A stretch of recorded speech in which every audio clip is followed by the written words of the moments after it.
तो चलिए अमीर बनने का एक बहुत ही सिंपल तरीका समझते हैं। अक्सर लगता है कि इन्वेस्टिंग बहुत मुश्किल है, जिसके लिए एक्सपर्ट होना जरूरी है।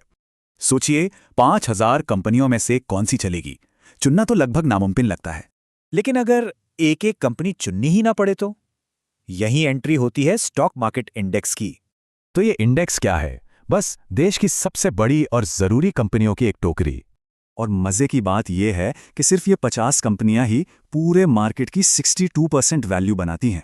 मतलब एक शेयर नहीं, बल्कि एक क्लिक में सीधे 50 टॉप कंपनियों में हिस्सेदारी। और यही तो इंडेक्स का असली जादू है। ये रुका हुआ नहीं है, ये खुद को सुधारता है। कोई कंपनी खराब परफॉर्म करे तो वो बाहर, और उसकी जगह एक नया स्टार परफॉर्मर अंदर। इस लगातार रिफ्रेश होने से परमानेंट लॉस का खतरा लगभग 0 हो जाता है। तो ये सिंपल स्ट्रैटेजी दूसरे ऑप्शंस के सामने कैसी है? चलिए तुलना करते हैं। एक तरफ हैं कम खर्च वाले ऑटोमैटिक इंडेक्स फंड्स, दूसरी तरफ ज्यादा फीस वाले एक्टिव फंड्स। लेकिन डेटा बिल्कुल साफ है। लंबे समय में 10 में से 9 फंड्स इंडेक्स को भी नहीं हरा पाते। हमेशा बेस्ट फंड के पीछे भागने से बार बार खरीद बिक्री, टैक्स और ग्रोथ का नुकसान होता है। मतलब निवेशक अक्सर उन्हीं स्टॉक्स के लिए ज्यादा फीस दे रहे होते हैं।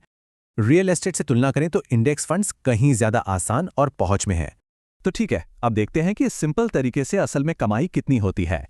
यह है इंडेक्स का 2003 से अब तक का औसत सालाना रिटर्न। यही है कंपाउंडिंग का कमाल, जहां वक्त के साथ पैसा तेजी से बढ़ता है। और ये सब करने के लिए कोई स्टॉक मार्केट एक्सपर्ट बनने की जरूरत नहीं। तो देखा, ये रास्ता स्मार्ट भी है और सिंपल भी। ऑटोमैटिक, कम लागत और शानदार परफॉर्मेंस। इंडेक्स फंड से शुरुआत करना इन्वेस्टिंग की दुनिया में एक शानदार पहला कदम हो सकता है। एक आसान और कामयाब रास्ता सामने है। तो पहला कदम उठाने के बारे में क्या ख्याल है?